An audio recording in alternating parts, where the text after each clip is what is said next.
भारत माता की।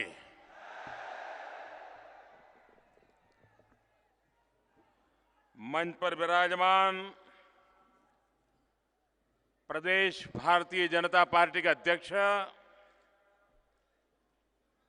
श्रीमान सिद्धार्थ जी, मंत्री परिषद के मेरे साथी श्री सर्बानंद जी, श्री किरण रिजिजू जी, यहां के सांसद विजय चक्रवर्ती जी, श्री राजेंद्र गोहाई जी, श्री कामाख्या प्रसाद, श्री राम प्रसाद, श्री रामेश्वर तेली, विधानसभा पक्ष के नेता श्री जादव देका जी, मंच पर विराजमान भारतीय जनता पार्टी के सभी वरिष्ठ नेता और विशाल संख्या में पधारे हुए भाजपा के कार्यकर्ता भाइयों और बहनों,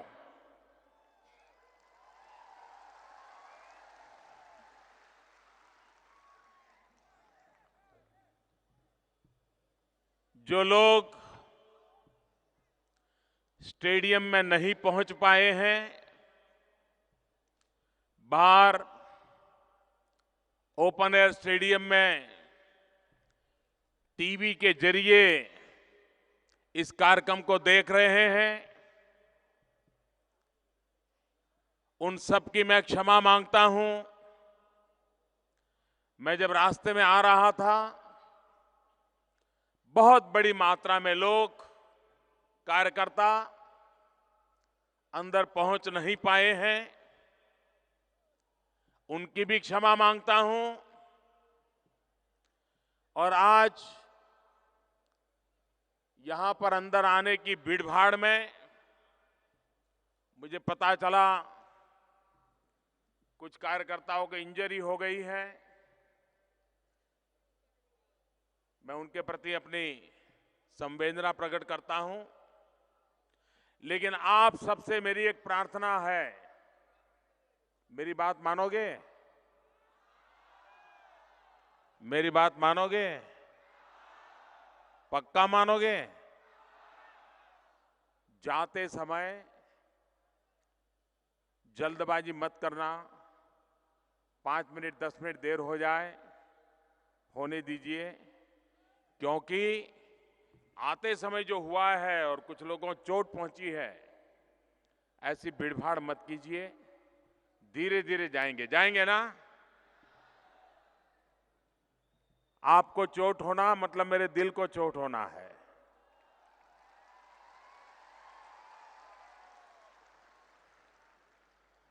दूसरी बात, हम यहां से जाएंगे तो ये स्टेडियम की सफाई, ये हमारी जिम्मेवारी है। कोई पानी का बोतल, कागज का टुकड़ा, कुछ भी नहीं छोड़ेंगे। लेके जाएंगे ना? पक्का? शाबाश। मैं आज अचरज हूं, बड़ा आश्चर्य हो रहा है मुझे कार्यक्रम देख करके। आसाम के अंदर भाजपा के कार्यकर्ताओं का इतना बड़ा कार्यक्रम मैं सोच नहीं सकता हूं।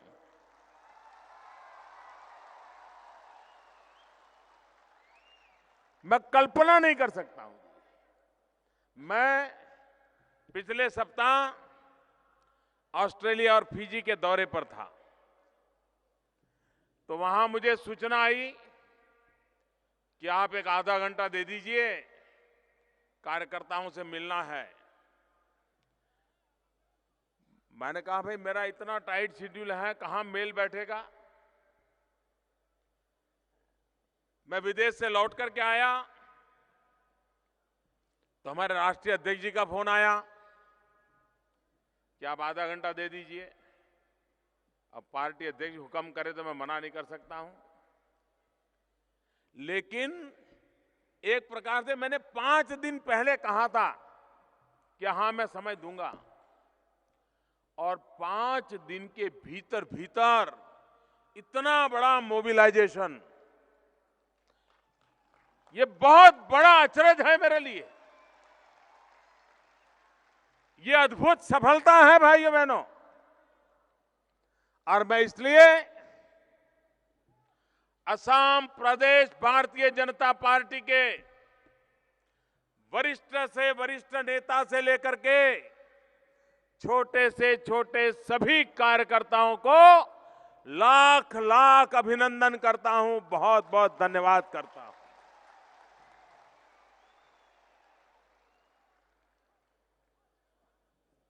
ये पार्टी के कार्यकर्ताओं का कार्यक्रम है, ये जनसभा नहीं है, और कार्यकर्ताओं की ताकत ही भारतीय जनता पार्टी की असली ताकत है। भारतीय जनता पार्टी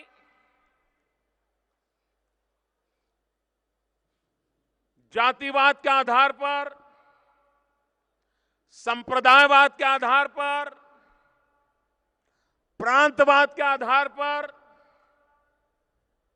नकारात्मकता के आधार पर राजनीति नहीं कर सकती है। वो रास्ता हमें मंजूर नहीं है। भारतीय जनता पार्टी ने हमेशा राष्ट्रवाद की राजनीति की है। सबका साथ, सबका विकास, यही मूल मंत्र लेकर के भारतीय जनता पार्टी आगे बढ़ी है।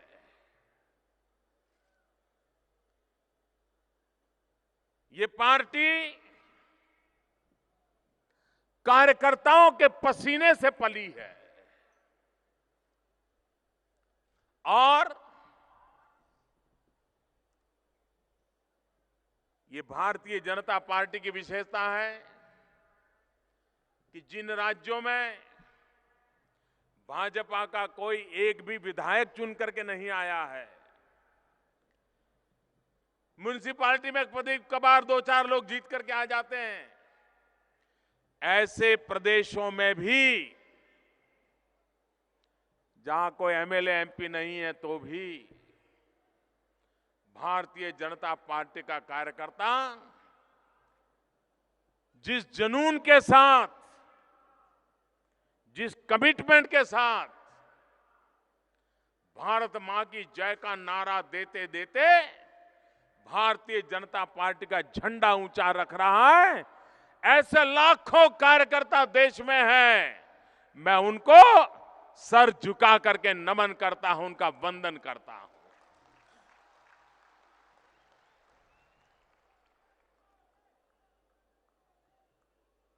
इस देश में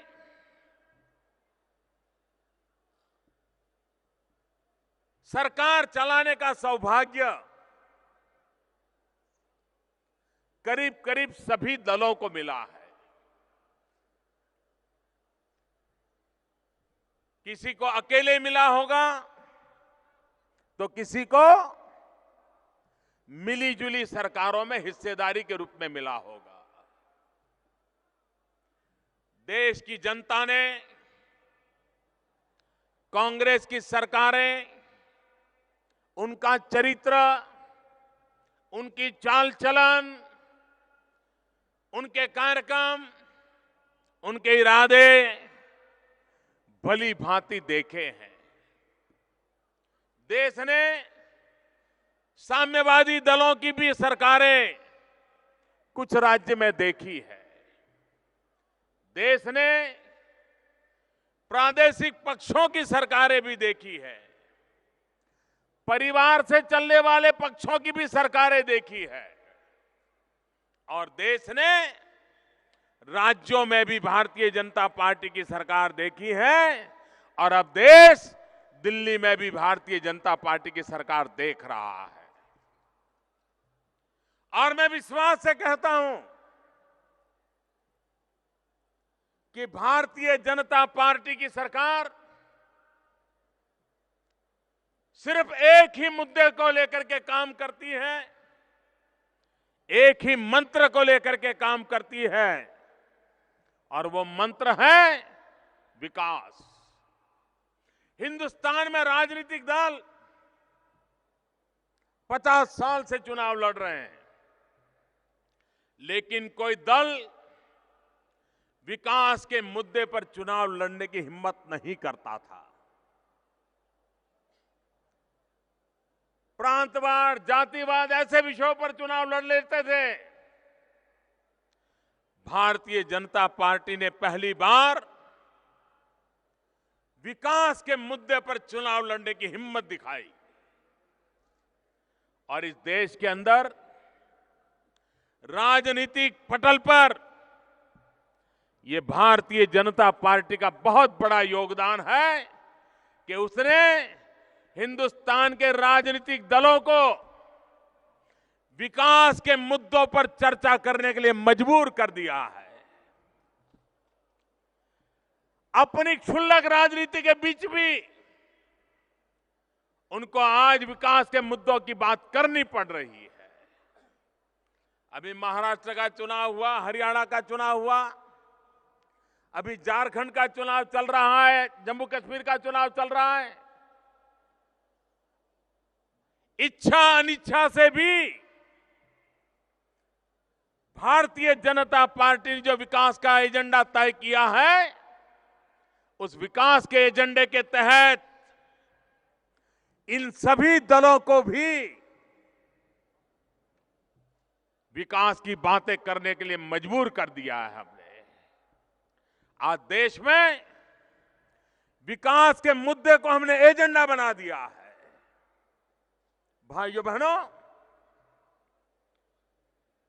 ये अष्टलक्ष्मी का प्रदेश है। नॉर्थ ईस्ट के हमारे 8 राज्य, उनके विकास को हमने प्राथमिकता दी है। रेलवे नेटवर्क बनाने का कल हमने प्रारंभ किया है। आने वाले दिनों में आसाम समेत सभी नॉर्थ ईस्ट के राज्य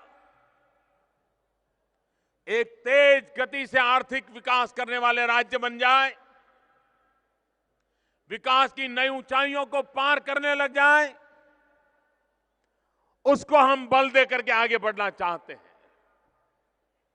अभी प्रधानमंत्री जन धन योजना, उसको जो समर्थन मिला है, सरकारी मुलाजिम, बैंक के कर्मचारी भी कैसे काम कर सकते हैं, इसका उदाहरण देश ने देखा है।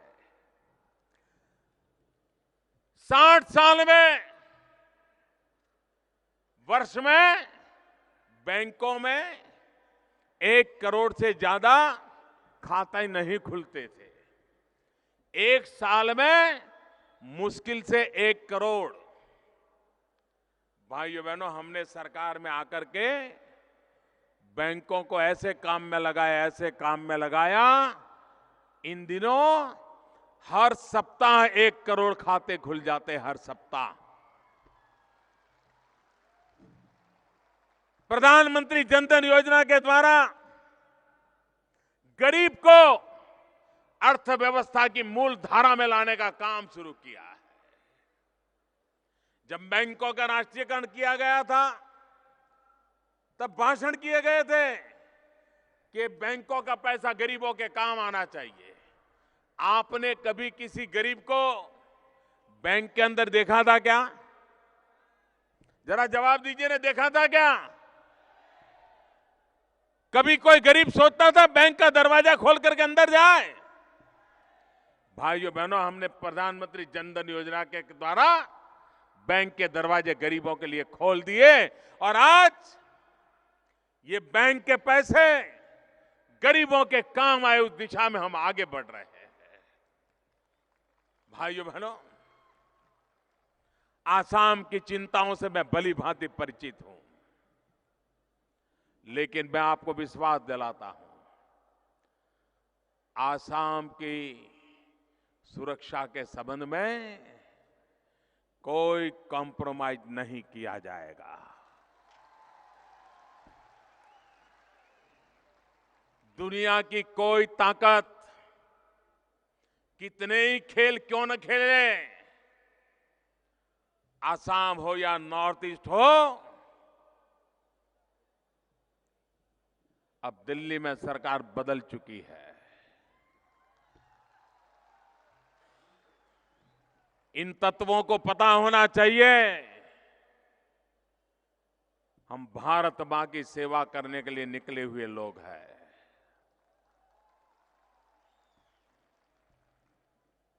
हम देश में, आसाम में या नॉर्थ ईस्ट में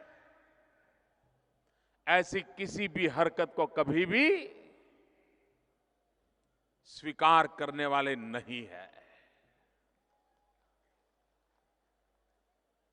और ऐसी गलती करने वालों को पहले भले बच निकले होंगे, अब कानून उनको छोड़ेगा नहीं, ये मैं आपको विश्वास दिलाने आया हूं भाइयों बहनों। असम के मेरे भाइयों बहनों, मैं चुनाव के पहले आपके बीच आया था। जिन मुद्दों को मैंने बोला है, असम के स्वाभिमान को लेकर के, असम के निर्दोष नागरिकों के लिए, मैं आज दोबारा इस भूमि पर से फिर से कह रहा हूं, दिल्ली में बैठी हुई सरकार उन सभी वादों को पूरा करने के लिए प्रतिबद्ध है। ये मैं आपको विश्वास दिलाता हूं। भाइयों बहनों, एक जमीन हस्तांतरण का मुद्दा है।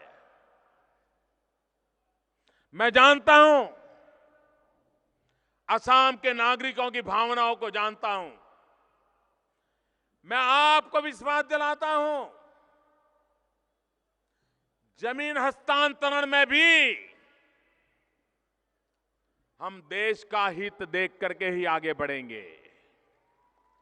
हम आसाम का भी हित देख करके आगे बढ़ेंगे और जो करेंगे उसे भले तत्काल नुकसान नजर आए, लेकिन अल्टीमेटली आसाम को लंबे समय के लिए लाभ हो, वही काम मैं करूंगा। ये आसाम के लोगों को मैं विश्वास दिलाने आया हूं। मैं ऐसी व्यवस्था बनाऊंगा कि जिसके कारण आज जो बांग्लादेशी आए दिन आसाम को आकर के तबाह कर रहे हैं, वो रास्ते सारे बंद करके रख दूंगा भाइयों। और इसको बंद करने के लिए हस्तांतरण का उपयोग भी आसाम की हमेशा की सुरक्षा के लिए किया जाएगा। ये मेरे शब्दों पे आप भरोसा करिए। भाइयों बहनों, हमने घर छोड़ा, परिवार छोड़ा था मां भारती की सेवा करने के लिए। और जब मैं मां भारती की सेवा की बात करता हूं, तो आसाम की धरती भी ये मेरी मां है। आसाम के लोगों की रक्षा के लिए, आसाम को भविष्य में कोई नुकसान न हो, उसके लिए, सीमाओं की सुरक्षा के लिए जो आवश्यक होगा, हस्तांतरण का उपयोग भी वही होगा।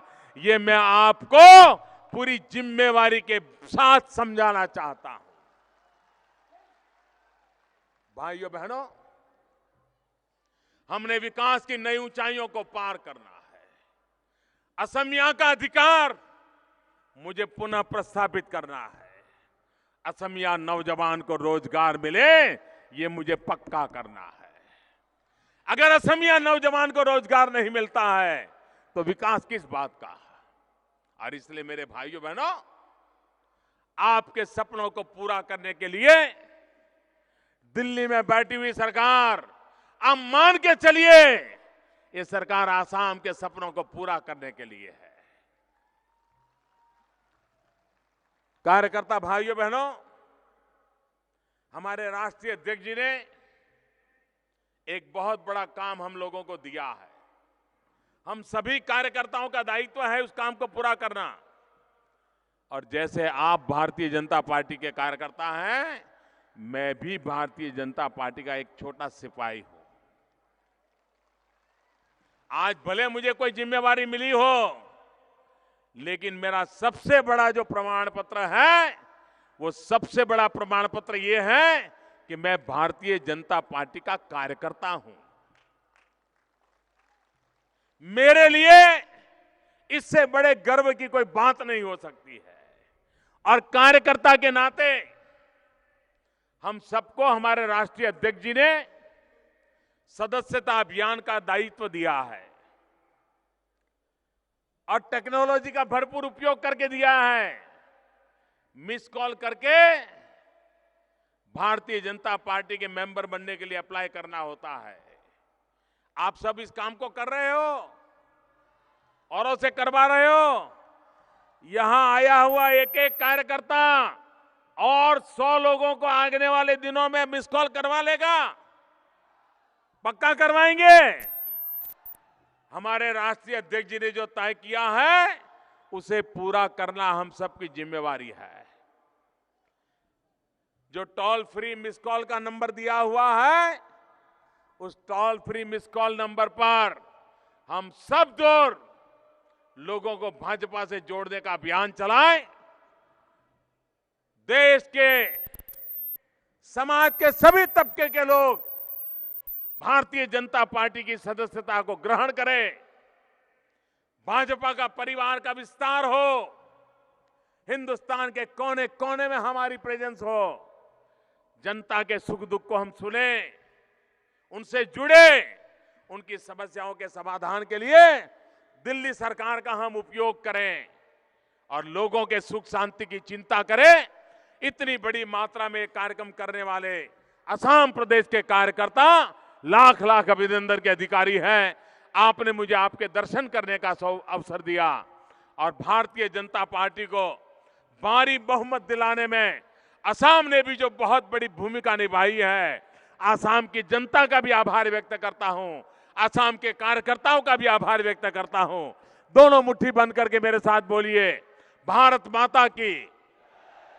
ऐसा नहीं, पूरी ताकत से बोलिए, भारत माता की, भारत माता की। मैंने कहा था सब लोग यहां से शांति से जाएंगे, कोई किसी का नुकसान नहीं होना चाहिए। दूसरा, कोई कूड़ा कचरा यहां रहना नहीं चाहिए। स्वच्छता ये हम सबकी सामूहिक जिम्मेवारी है। बहुत बहुत धन्यवाद। माननीय प्रधानमंत्री डांगरियाলৈ धन्यवाद ज्ञापन কৰিছো আৰু তেখেতে আমাৰ মুহূৰ্তত এই মুহূৰ্তত আমাৰ পৰা বিদায় গ্ৰহণ কৰিব। তেখেতে কোৱা কথাখিনি আপোনালোকে যাতে শুনি যায়।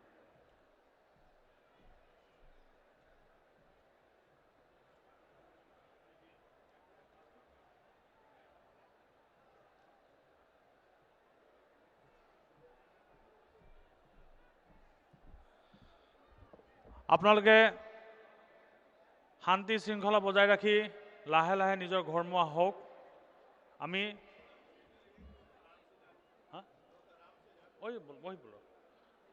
সকলোৱে আগ্ৰহ কৰিছে, প্ৰধানমন্ত্ৰী ডাঙৰীয়া কৰিছে। আপোনালোকে আজি আমাৰ দলৰ কৰ্মীসকলৰ সমাৰোহ, এইখন ৰাজহুৱা সভা নহয়। গতিকে কৰ্মীসকল আপোনালোকে এই কথা মনত ৰাখিব। আপোনালোকে নিজকে বচাই ৰাখি নিজৰ কৰ্মীসকলক ঠিক কৰি ঘৰলৈ লৈ যাব, ইয়াকে আশা কৰি আজিৰ সভা ভংগ ঘোষণা